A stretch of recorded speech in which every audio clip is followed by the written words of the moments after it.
Allahumma rabbi syrah li sadri yassir li amri wahlul 'uqdatam min lisani yafqahu qawli.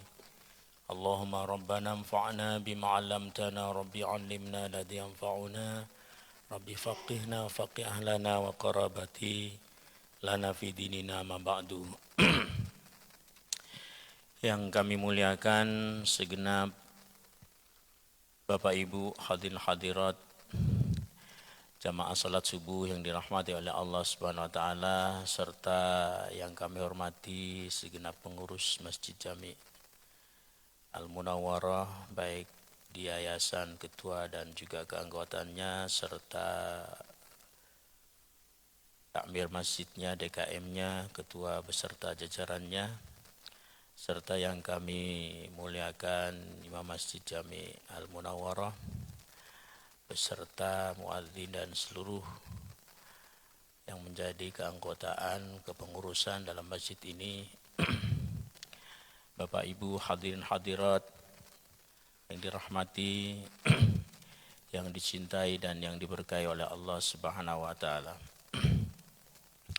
Alhamdulillah, pagi hari ini mengucapkan puja dan puji syukur kembali kita kepada Allah Subhanahu wa taala atas semua nikmat yang Allah berikan pada kita. Sampai saat ini kita masih dalam keadaan sehat walafiat. Sampai saat ini Allah masih berikan kita kekuatan baik lahir maupun batin, sehingga kita terus bisa istiqomah dalam menjalankan ibadah kita pada Allah Subhanahu wa taala. Sampai saat ini Allah masih berikan kita kebahagiaan dan Allah masih terus menjaga kita, melindungi kita, menyelamatkan kita dari segala musibah, bencana, bahaya apapun itu. Sampai saat ini Allah masih berikan kita banyak kebaikan, sehingga kita terus bisa menjalani hidup ini dengan baik. Semoga kebaikan yang Allah berikan pada kita saat ini akan terus Allah berikan pada kita sampai akhir hayat kita nanti, agar kita terus betul-betul menjaga hidup ini dengan baik, sehingga nanti kita juga akan menjadi orang-orang yang terbaik di sisi Allah Subhanahu wa taala, meninggal dalam keadaan baik. Amin ya rabbal alamin. Salawat dan salam tak lupa untuk selalu kita aturkan kehadiran junjungan Nabi besar kita, baginda Nabi kita Muhammad sallallahu alaihi wasallam.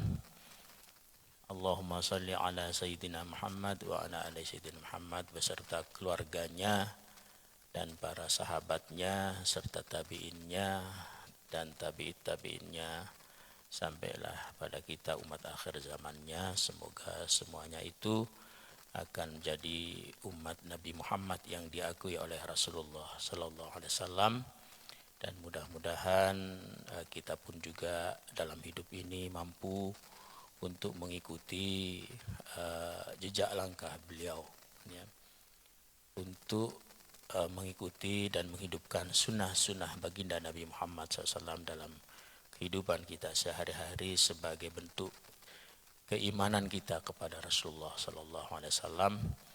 Dan Rasulullah betul-betul kita jadikan dalam kehidupan kita ini sebagai uswah hasanahnya yang sering kita gaung-gaungkan itu, kan ya. Tidak hanya sekedar kita hanya selalu mengucap saja atau mendengar saja akan kata atau kalimat yang Allah sampaikan di dalam surat Al-Ahzab, bahwasanya Rasulullah adalah uswah hasanah, tapi betul-betul kita jadikan itu sebagai suri tauladan, ya, agar kita nanti betul-betul bersama Rasulullah sallallahu alaihi wasallam, sehingga kalau kita sudah tertanam cinta di dalam hati ini kepada Rasulullah, insya Allah kita juga akan bersama Rasulullah di dalam surganya Allah. Karena dalam keterangan situ disebutkan bahwa innal mar'a ma'aman ahab, sesungguhnya seseorang itu akan bersama dengan orang-orang yang dicintainya. Kita hidup ini yang paling kita idolakan, yang paling kita cintai itu siapa? Itulah nanti yang akan bersama kita di akhirat. Ya, oleh karena itu maka setidaknya dalam hidup ini kita harus lebih besar cinta kita kepada pewaris para nabi dan rasul, para ulama, para kiai, para ustadz dan juga para pengemban agama ilmu Allah, dan terutama harus lebih besar cinta kita daripada segalanya kepada baginda Nabi kita Muhammad sallallahu alaihi wasallam, agar kita betul-betul tidak hanya diakui oleh Rasulullah sebagai umatnya, tapi juga akan dibersamakan oleh Allah SWT di dalam surganya nanti. Amin ya rabbal alamin. Bapak Ibu jamaah salat subuh yang dirahmati oleh Allah Subhanahu wa taala, hadir lagi kita pada pagi hari ini duduk bersama setelah melaksanakan ibadah salat subuh untuk membersamai kita dalam pengajian rutin, yaitu pengajian kitab Nasaihul Ibad ya. Mari sebelum kita memulai, terlebih dahulu seperti biasa kita membaca suratul Fatihah untuk mendapatkan ridha Allah Subhanahu wa taala pengajian kita di pagi hari ini, serta untuk mendapatkan syafaat baginda Nabi kita Muhammad SAW, dan untuk mendapatkan keberkahan dan kemanfaatan ilmu yang diurai, yang dirangkai, yang dikarang, yang dituangkan dalam kitab ini oleh beliau Syekh Nawawi Al-Bantani. Biridha illahi ta'ala wa bisyafaati rasulillah wa bi barakati hadzal kitab ya. Allahumma barik sya'ulillahi lana wa lahumul fatihah. A'udzubillahi minasyaitonir rajim. Bismillahirrahmanirrahim. Alhamdulillahi rabbil alamin arrahmanir rahim maliki yaumiddin. Iyyaka na'budu wa iyyaka nasta'in. Ihdinas siratal mustaqim. Siratal ladzina an'amta 'alaihim ghairil maghdubi 'alaihim waladdallin. Amin. Terima kasih. Baik Bapak Ibu yang kami hormati, kita mulai ya. Bismillahirrahmanirrahim. Qala al-muallifu rahimahullahu ta'ala wa nafa'ana bihi wa bi ulumihi wa bi ulumi masyayikhi wa masyayikhihi fid daril amin. Pagi hari ini kami akan melanjutkan makalah yang ketiga ya, dari kitab Nasaihul Ibad di bab yang pembagian yang ketiga ya, babut tsulati. Bismillahirrahmanirrahim. Wal maqalatu tsalitsatu, makalah atau nasihat, ucapan-ucapan kaul hikmah yang ketiga ya. An Umar radhiyallahu anhu, yang datangnya dari sahabat Sayyidina Umar, semoga Allah meridhai anhu atasnya. Kata Sayyidina Umar, husnut tawaddudi ilan nasi nisful aqli ya. Sayyidina Umar memberikan kita wejangan nasihat sebuah makalah, kata beliau, husnut tawaddud, baiknya berkasih sayang, baiknya kita berbaik-baik, bercinta kepada manusia, kepada orang lain, al-mahabbah, yaitu berkasih sayang, kita punya rasa cinta kepada orang lain, nisful akli, ini separuh daripada akal. Jadi orang yang dia mempunyai rasa cinta dan juga sayang kepada yang lainnya ya, dalam artian bukan cinta dan kasih sayang seperti anak muda, tapi cinta dan rasa kasih sayang kepada yang lain itu karena Allah Subhanahu wa ta'ala. Sehingga orang yang dia mempunyai rasa sayang, kemudian rasa belas kasih, rasa cinta kepada orang lain, kan ya, itu tentunya mereka itu atau dia itu akan selalu berbuat baik kepada orang ya.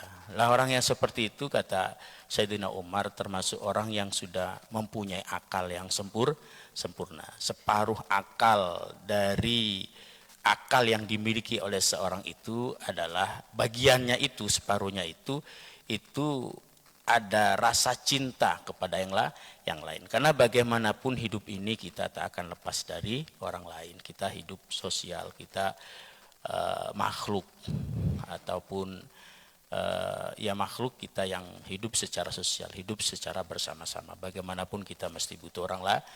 Apapun yang kita lakukan, yang kita kerjakan, dan bahkan yang kita punya dalam hidup ini tak terlepas dari bantuan orang lain. Kita makan pun juga butuh orang lain, kita minum butuh orang lain, segalanya butuh orang lain. Oleh karena itu maka berbaik-baiklah kita kepada orang. Jangan sampai kita ini tersulut rasa kebencian kepada orang, apalagi kebenciannya itu tidak ada sebabnya, hanya tidak karena senang saja kepada orang, itu jangan sampai kan ya. Jangan sampai di dalam hati kita ini itu ada rasa kebencian, ada rasa ketidaksukaan, ketidaksenangan kepada orang lain tanpa sebab lagi kan ya. Ini jangan sampai kan ya. Karena hal itu akan membuat kita ini kehilangan rasa kasih sayang kepada orang, kehilangan rasa cinta. Sedangkan rasa kasih sayang dan rasa cinta yang ada di dalam diri seorang ini bagian daripada rahmat Allah Subhanahu wa ta'ala kan ya. Makanya kan Rasulullah itu juga mengingatkan pada kita kan ya, itu tak boleh kita itu merasa ada rasa benci kepada orang itu karena orangnya. Kalaulah toh kita ingin benci kepada seorang itu karena perbuatannya kan ya. Karena nanti kalau kita benci kepada orang karena perbuatannya, satu saat orang lain itu sudah tidak lagi berbuat atau melakukan perbuatan yang mungkin kita tidak suka, itu nanti kita akan kembali, kita senang kepada orang itu, akan kembali kita suka. Pokoknya jangan sampai di dalam hati kita ini ada sedikit pun rasa kebencian, ketidaksenangan pada orang lain. Kenapa? Karena itu nanti akan menyebabkan kita banyak musuh-musuh dalam hidup ini kan ya. Jadi kalau kita tak ada rasa cinta, tak ada rasa benci dalam hati, bahkan justru malah kesenangan, setiap melihat orang kita senang, suka kan ya. Setiap melihat orang, setiap ketemu orang, setiap berkawan dengan orang kita cinta, maka tentunya kita nanti akan banyak sahabat, akan banyak kawan kan ya, akan banyak kerabat, sehingga kita dalam hidup ini nggak ada musuhnya kan ya, seperti itu kan ya. Kalau kita nanti sudah tak ada orang yang kita benci, kemudian tak ada musuh dalam hidup ini kan ya, maka itulah nanti kita itu akan menjadi orang yang mengenangkan kebaikan di dalam hidup kita ini, sehingga kita nanti insya Allah hidup mati kita kan ya, atau ketika kita akan meninggal dunia, kita meninggal tidak hanya meninggal dalam keadaan baik, tetapi juga meninggalkan kesan-kesan yang baik. Ya, kenapa? Karena kita sudah berbaik-baik kepada orang lain di saat hidup, kita sudah berkasih-kasih kepada orang di saat hidup, kita sudah bercinta-cinta kepada orang di saat hidup. Dan lagian kata Rasulullah itu kan dalam hadisnya, bahwa kata beliau ada 7 golongan kan nanti yang akan mendapatkan naungan di hari kiamat dari Allah SWT, yang saat itu tak ada naungan lain lagi selain naungan Allah. Di antaranya itu adalah rajulani, 2 orang yang yatahabbani lillah. Dua orang yang saling menyukai, berkawan, mencintai lillah, karena Allah Subhanahu wa ta'ala. Makanya apapun itu harus karena Allah. Kita akrab dengan orang harus karena Allah. Kita baik pada orang harus karena Allah Subhanahu wa ta'ala. Semuanya harus kita lakukan karena Allah Subhanahu wa ta'ala. Kama rawa Ibnu Hibban wa Tabrani wal Baihaqi an Jabir bin Abdullah anna Nabiyya sallallahu alaihi wasallam qala mudaratun nasi sadaqatun, seperti halnya yang telah diriwayatkan oleh Ibnu Hibban dan Imam Tabrani serta Imam Al-Baihaqi an Jabir, dari Jabir bin Abdullah anna Nabiyya sallallahu alaihi wasallam, ada sebuah hadis ya, bahwasanya Nabi kita Muhammad sallallahu alaihi wasallam qala, bersabda, kata Rasulullah, mudaratun nasi sadaqatun kan ya, berbaik-baik, berlembut-lembut kepada manusia itu sodakoh, bagian daripada sodakoh. Apa yang dimaksudkan dengan mudaroh di sini? Ditafsiri dalam kitab ini mulatafatun nas, yakni maksudnya berlembut-lembut kita kepada orang, berbaik-baik kita kepada orang, bersantun-santun kita kepada orang lain, bil qauli, baik dengan ucapan, wal fi'li, maupun dengan perbuatan, yuthabu 'alaiha thawabus shadaqah. Maka orang yang mudaroh annas, atau orang yang mulatafatun nas, yang berlembut-lembut, bersantun-santun, berbaik-baik kepada orang lain, baik dengan ucapannya maupun dengan perbuatannya, maka yuthabu 'alaiha thawabus sadaqah. Orang itu akan Allah beri pahala bersedekah. Jadi kita hanya sekedar menjaga ucapan, tidak kasar kalau kita berbicara kepada orang lain, berlembut-lembut, ataupun menjaga sikap, tindakan, tidak arogan kan ya dalam berbuat kan ya, hanya sekedar itu oleh Allah sudah akan diberikan pahala sodako. Karena memang di dalam Al-Quran itu sendiri Bapak Ibu yang kami hormati, itu dalam surat Al-Baqarah karena Allah mengatakan, kata Allah, qaulum ma'rufun khairum min sadaqatin yatsba'uhal adza. Kata Allah dalam Al-Quran, qaulum ma'ruf, perkataan yang baik, ucapan yang baik, nasihat-nasihat yang baik, itu khairun, lebih baik, min sadaqatin, daripada kita mengasihi orang, kita bersedekah sama orang, tapi yutbi'uhal adza, kita bersedekah sambil kita ikutkan dengan menyakiti hatinya. Daripada kita ngasih orang sambil menyinggung perasaannya, nih kamu nih minta aja kelakuannya. Ini kata Allah lebih baik kita nasihati dia. Lebih baik tuh qaulum ma'ruf, perkataan yang baik. Ya, memang benar sedekah ini besar pahalanya. Berinfak, berbagi kepada orang lain itu besar pahalanya.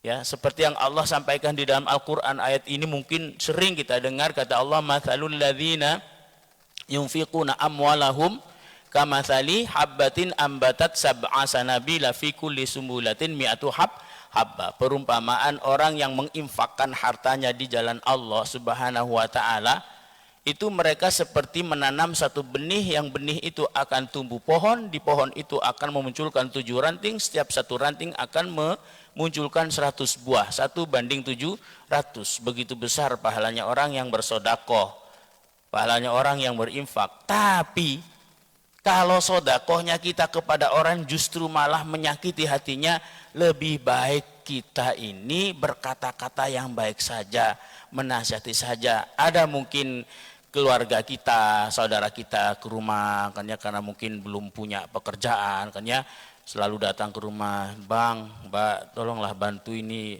biaya anak sekolah kan ya, seperti itu kita kasih kan ya. Kemudian besoknya datang lagi sampai 3 kali, mungkin agak berat-berat sikit hati kan ya untuk ngasih, karena kedermawannya orang itu kan terbatas juga kan ya, tidak seperti kedermawannya, loyalnya Allah Subhanahu wa taala. Hanya datang ke 4 kalinya udah lain itu kan ya, raut wajahnya udah beda, sikapnya juga udah beda, dan sampai ucapannya dikasih memang kan ya, tapi ngasihnya itu sambil diikuti dengan ucapan-ucapan yang tidak menyenangkan.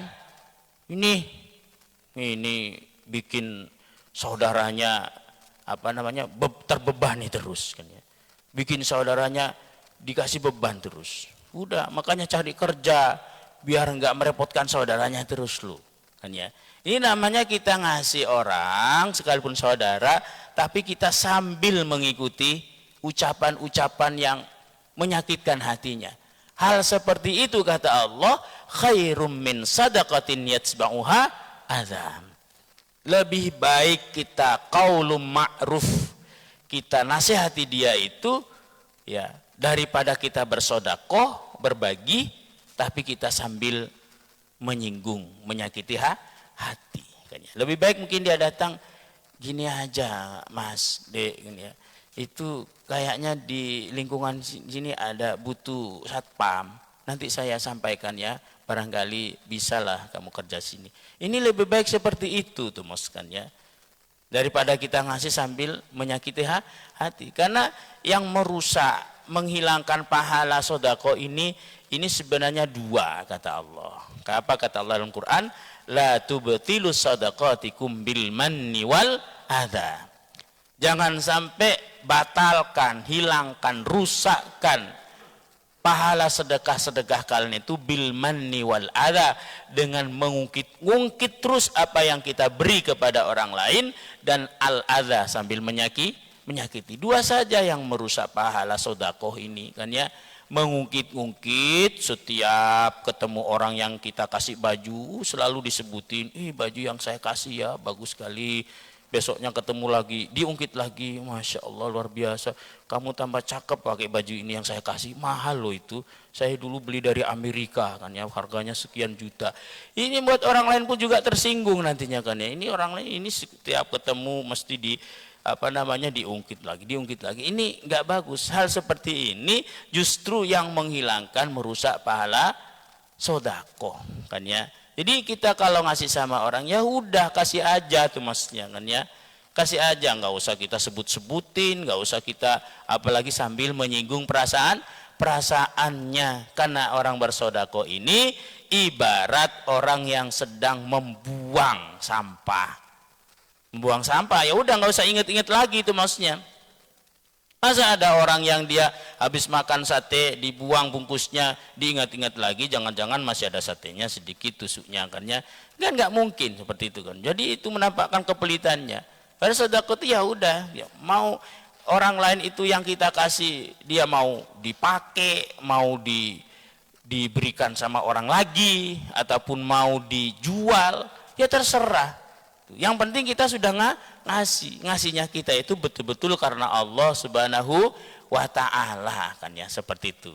Jadi yang merusak sodakoh itu kita mungkit-mungkit dan juga sambil menyakiti. Yang kata Allah dalam Quran, orang seperti itu ini diibaratkan orang yang sedang dia mengumpulkan pasir di atas batu licin, kemudian karena dia mengungkit-ungkit dan juga sambil menyakiti, akhirnya air itu terguyur hujan sehingga habis kembali pasirnya itu, kan ya. Yang seharusnya mendapatkan pasir itu kemudian habis karena diguyur hujan. Seharusnya pahalanya besar yang akan didapat dari Allah, dari sedekahnya, dari infaknya, tapi karena dia melakukan kesalahan, suka ngungkit-ngungkit dan menyakiti, akhirnya pahala yang diharapkan itu kosong, tidak ada, kan ya, di hadapan Allah Subhanahu wa Ta'ala. Jadi kata di sini bahwa mulatafatun nas, berlembut-lembut, bersantun-santun, berbaik-baik kepada orang lain, bil qauli wal fi'li,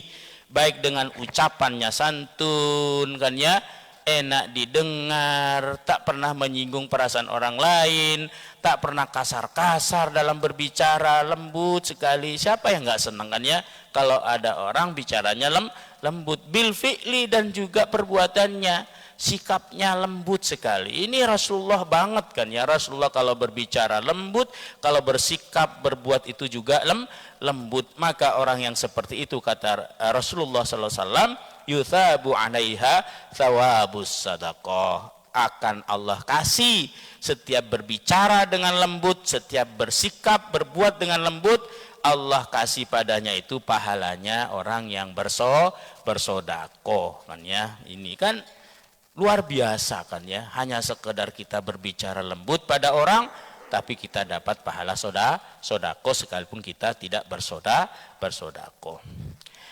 Kemudian Bapak Ibu yang kami hormati, wa kana min mudaratihi, dan adanya sebagian dari mudarohnya Rasulullah, kan ya, lembutannya Rasulullah dalam berucap, dalam berbuat, sallallahu alaihi wasallam, annahu, sesungguhnya Nabi kita Muhammad sallallahu alaihi wasallam, la yadhummu ta'aman wa la yanharu khadiman wa la yadribu imra'atan. Di antara lelembutannya Rasulullah dalam ucapannya beliau dan juga dalam perbuatannya, ini salah satunya, kan ya, salah satunya saja, kan ya, artinya banyak, kan ya. Bahkan dalam semua tindakannya beliau tuh lembut, kan ya, dalam segala ucapannya itu lembut. Tapi salah satu di antaranya, la yadhummu ta'aman, Rasulullah ini enggak pernah mencaci makanan. Ini salah satu sikap baiknya Rasulullah, kan ya. Makanan apapun yang dihidangkan kepada Rasulullah enggak pernah dicaci oleh Rasulullah. Mau itu asin keasinan, mau itu pahit kepahitan, kecut sangat kecut, enggak pernah Rasulullah nyaci, kan ya. Karena mencaci makan itu ya menyinggung perasaan orang yang ngasih. Mungkin kita sering mendengar cerita-cerita ini, kan ya, ketika di dalam rumahnya Rasulullah itu dihidangi oleh Siti Aisyah makanan terlalu asin, kan ya. Rasulullah ya diam saja, kan ya. Gak pernah Rasulullah gimana ini, apalagi sampai mukul-mukul meja, gak pandai masak ini, apalagi sampai mungkin bicaranya kasarnya, gendeng ini istri saya ini, tolol lah ini, kan ya. Ini kan sikap yang arogan namanya, kan ya, seperti itu. Rasulullah nggak pernah, ya udah dimakan saja oleh Rasulullah, kan ya. Sekalipun Siti Aisyah nyadar, ini keasinan kayaknya, tapi kok nggak ada komen-komen kan ya dari Rasulullah. Nggak pernah Rasulullah, karena Rasulullah nggak pernah mencaci makanan. Mungkin juga sering kita mendengar suatu saat Rasulullah itu dikasih, ada yang mengatakan jeruk kan ya, ada yang mengatakan anggur kan ya oleh seorang badui kan ya, seperti itu. Dikasihlah satu mantang ataupun satu piring ini, ternyata jeruknya, anggurnya kecut kan ya, tapi Rasulullah kan diem kan ya, diem, bahkan Rasul itu menampakkan senangnya makan itu kan ya, dikiranya itu manis, tapi ternyata kecut ya, sehingga membuat orang itu kan senang kan ya. Siapa sih yang nggak, sekalipun nggak dipuji, kalau kita dikasih makan sama orang, enak loh ya kan ya, kan orang itu senang, sekalipun kita nggak muji orang kan, seperti itu. Daripada itu gak enak, kamu beli di mana gak enak loh, orang itu nanti tersinggung. Ya, Rasulullah itu pandai menjaga perasaan orang lain, sehingga ucapannya beliau itu mudaroh atau mulatofah, selalu berlembut-lembut, selalu bersantun, sehingga salah satu di antara kesantunan Rasulullah dari ucapannya, la yadhummu ta'aman, Rasulullah nggak pernah mencaci makanan, wala yanharu khadiman, dan Rasulullah nggak pernah membentak-bentak pembantunya.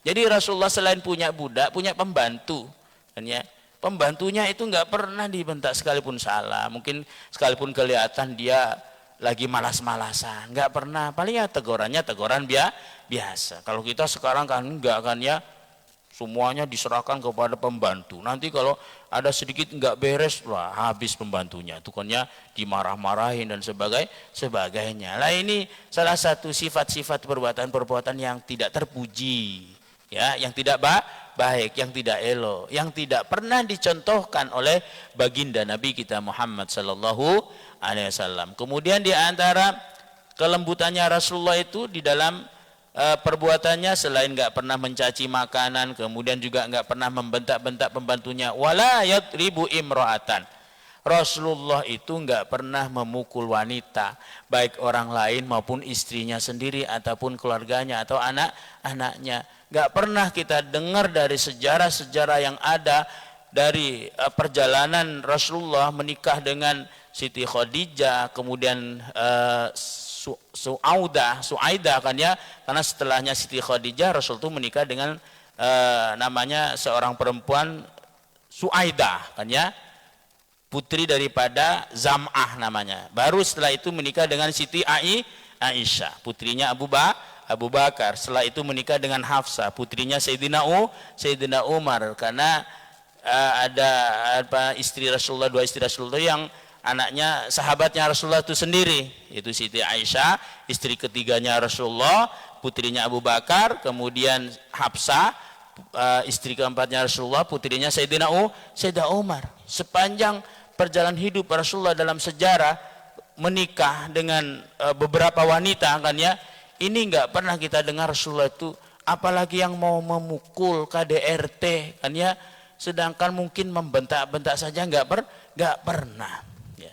Ini dari sikap lembutnya Rasulullah sallallahu alaihi wasallam, nggak pernah membentak, menghardik pembantunya, nggak pernah memukul perempuan. Bahkan Rasulullah sendiri dalam hadisnya itu mengatakan, kata Rasulullah, khairukum khiyarun li ahli, sebaik-baik kalian itu, kata Rasulullah, adalah orang lelaki suami yang baik kepada keluarga. Jadi kalau kita ingin melihat orang baik, lelaki baik itu, lihat dia baik nggak menjadi suami kepada keluarganya, kepada istrinya, kepada anak-anaknya. Kalau dia menjadi suami yang baik kepada istri dan anak-anaknya, berarti dia lelaki baik. Dan saya, kata Rasulullah, orang yang paling baik terhadap keluarga kan ya. Lah ini, jadi mentalitas seseorang ini bisa terukur dari baiknya dia cara berbuat, cara bersikap kan ya, terutama kepada lingkungan keluarga. Kalau dia sudah berusaha baik kepada keluarganya, maka insya Allah di luar pun juga dia akan menjadi orang baik, orang yang tidak pernah mukul, orang tidak pernah emosi, orang tidak pernah marah. Bahkan dia justru yang dibesarkan itu rasa kasih sayangnya kepada Rasulullah pun kan juga seperti itu kan ya. Jadi di antara salah satu daripada kelembut-lembutannya Rasulullah, nggak pernah mencaci makanan, kemudian nggak pernah membentak pembantunya, serta nggak pernah memukul perempuannya. Makanya wal mudaratu, dan mudaroh, apa yang dimaksudkan dengan mudaroh secara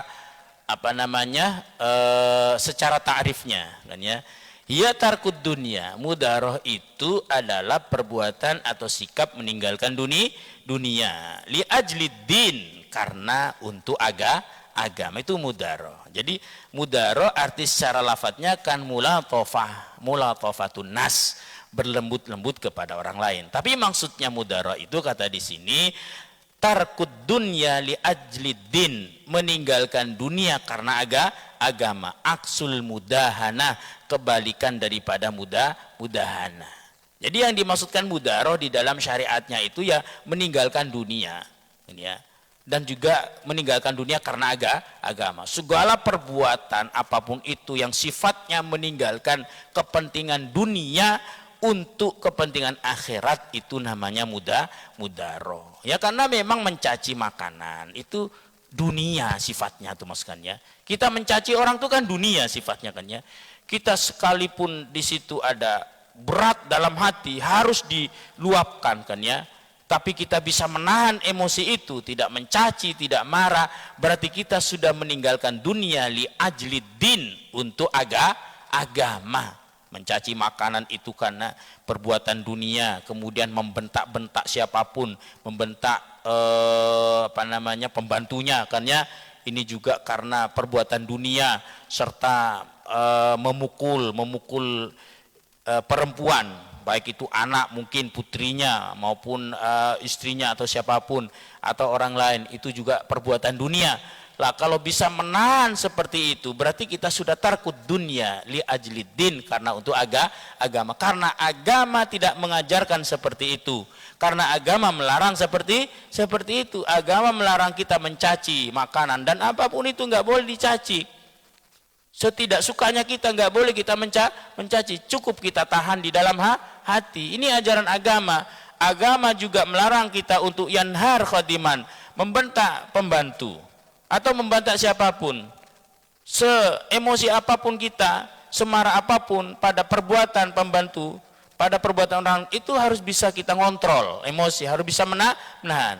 Karena agama tidak mengajarkan itu, justru malah sebaliknya, agama mengajarkan kita untuk bisa menahan emosi. Bahkan salah satu ciri daripada orang bertakwa itu adalah orang yang al-afina anin nas, ya kan ya, suka memaafkan orang lain, ataupun kita bisa menahan emosi. Kemudian agama juga tidak mengajarkan memukul-mukul itu. Makanya kata di sini yang dimaksudkan mudaroh itu tarkud dunya li ajliddin, meninggalkan dunia karena demi agama. Aksul mudahanah, kebalikan daripada mudahana. Kalau mudahana sebaliknya, yaitu meninggalkan agama demi dunia kan ya, mukul, kemudian caci, kemudian apalagi mencela kan ya, kemudian menghina. Itu semuanya dunia.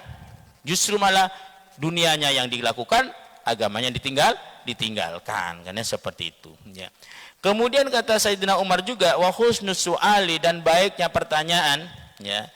Husnus su'al, dan baiknya pertanyaan, nisful ilmi, ini separuh daripada ilmu. Su'al ailil ulama, kepada para ulama. Jadi salah satu di antara kebaikan itu tidak hanya kebaikan kita kepada orang, yaitu bermudaratun nas, tapi juga husnus su'al kan ya.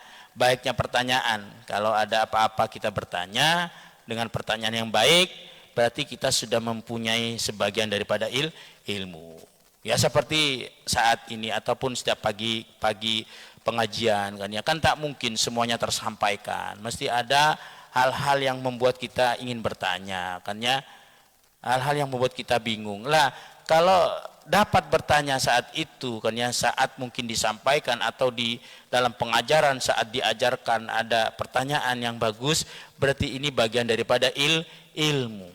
Berarti orang itu sudah memiliki ilmunya, cuman ini menyambungkan seperti apa kan ya, korelasinya antara yang disampaikan dengan apa yang saya tahu kan ya. Karena memang kan ya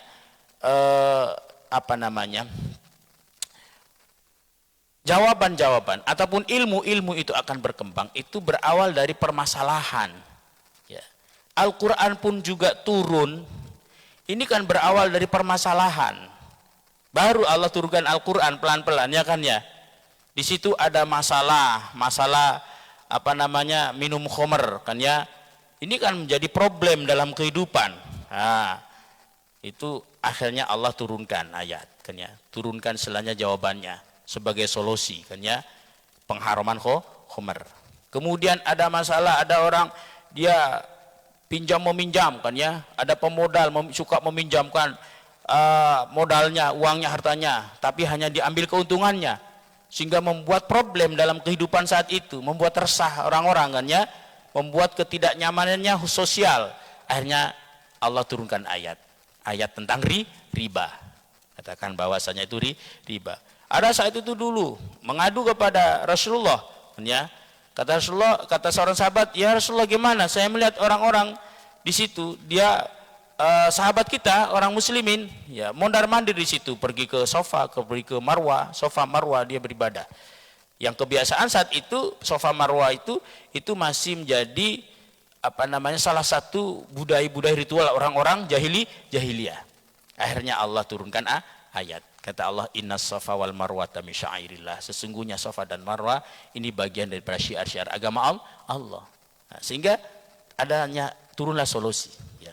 Artinya bahwa segala apapun ilmu hukum-hukum ini berawal dari problem dalam kehidupan. Makanya ada satu kaidah itu al hukmul asya, kan ya, aslu hukmul asya, asal daripada hukum sesuatu itu al ibahah.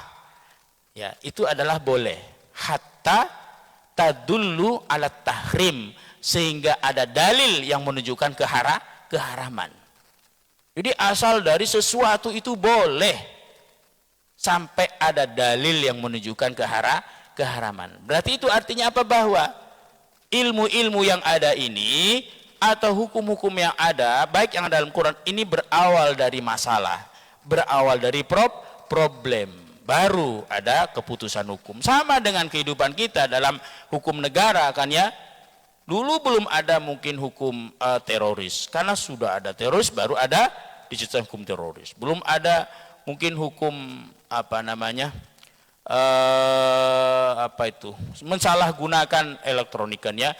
Sehingga dicetuskannya, diputuskanlah hukum itu kan ya. Makanya di sini disampaikan bahwa husnus su'ali nisful ilmi, baiknya pertanyaan soal ini nisful ilmi, ini sebagian daripada ilmu. Li'annal ilma yuhsalu bi, karena ilmu itu didapat dari situ tuh maksudnya, dihasilkan dari itu. Jadi ilmu itu datang dihasilkan dari pertanyaan-pertanyaan.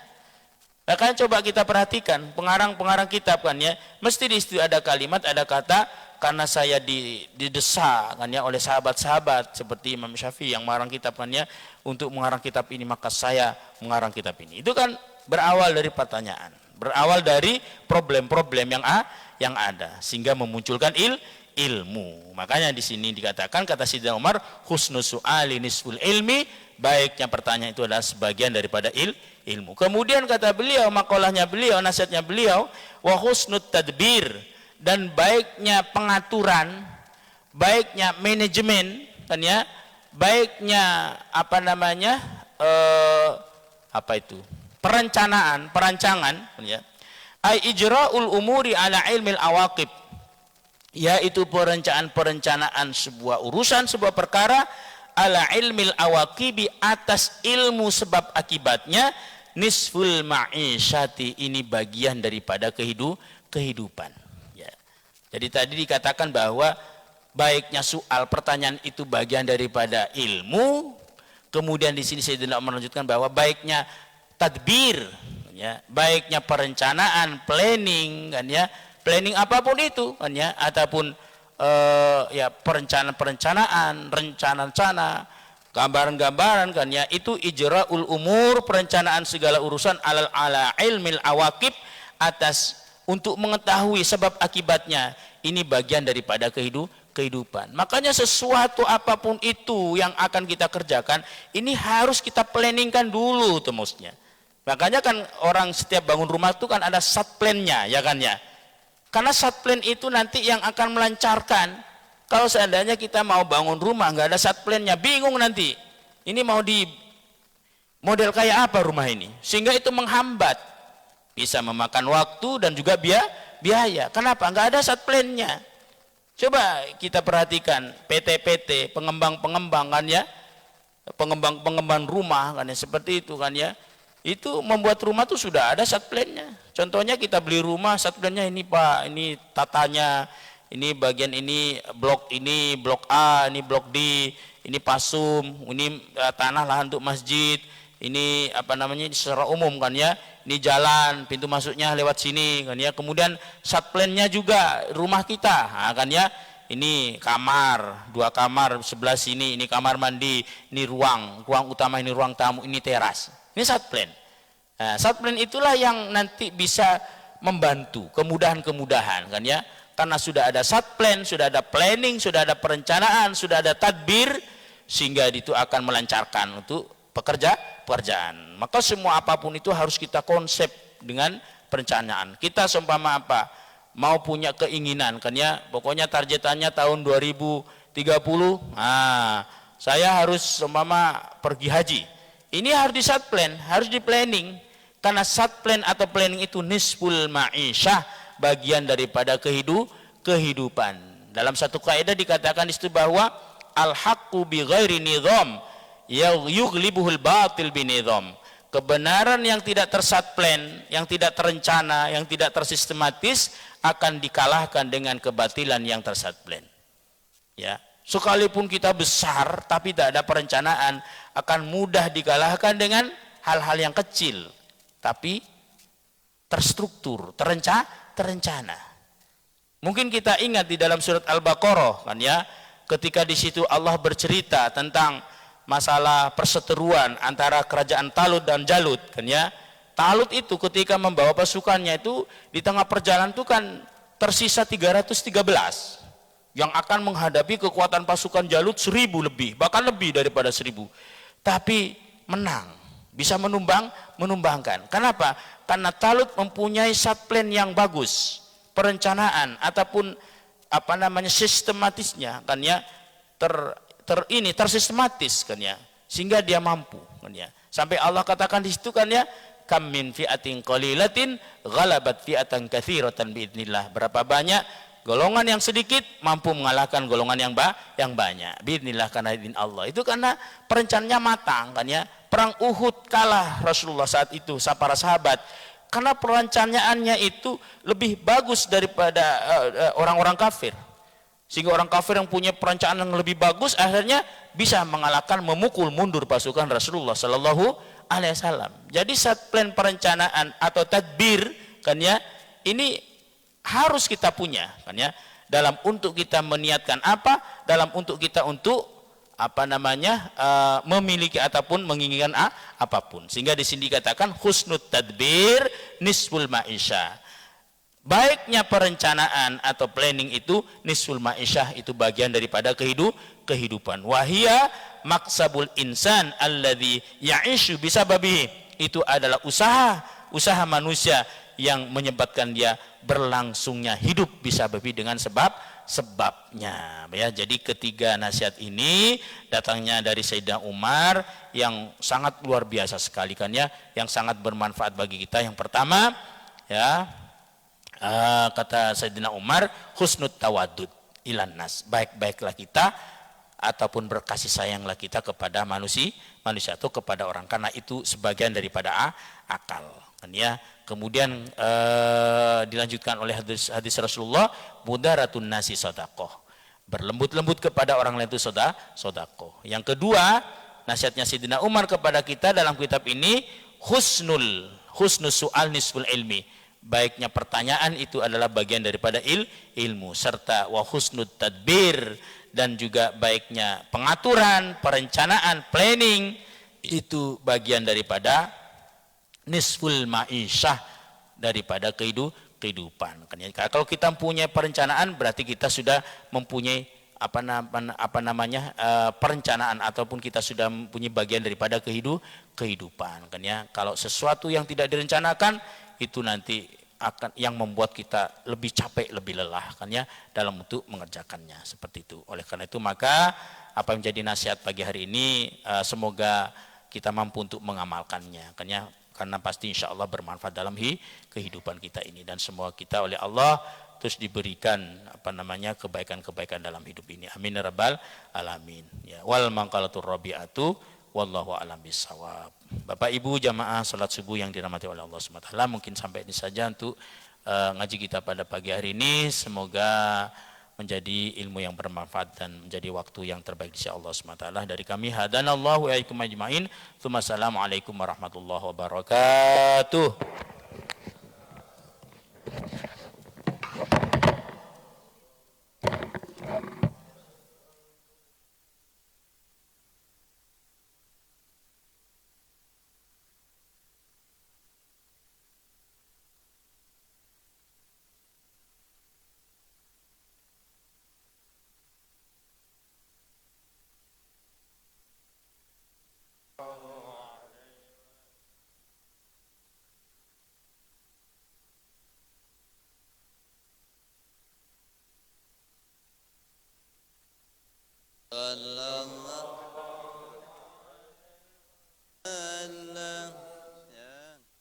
Allah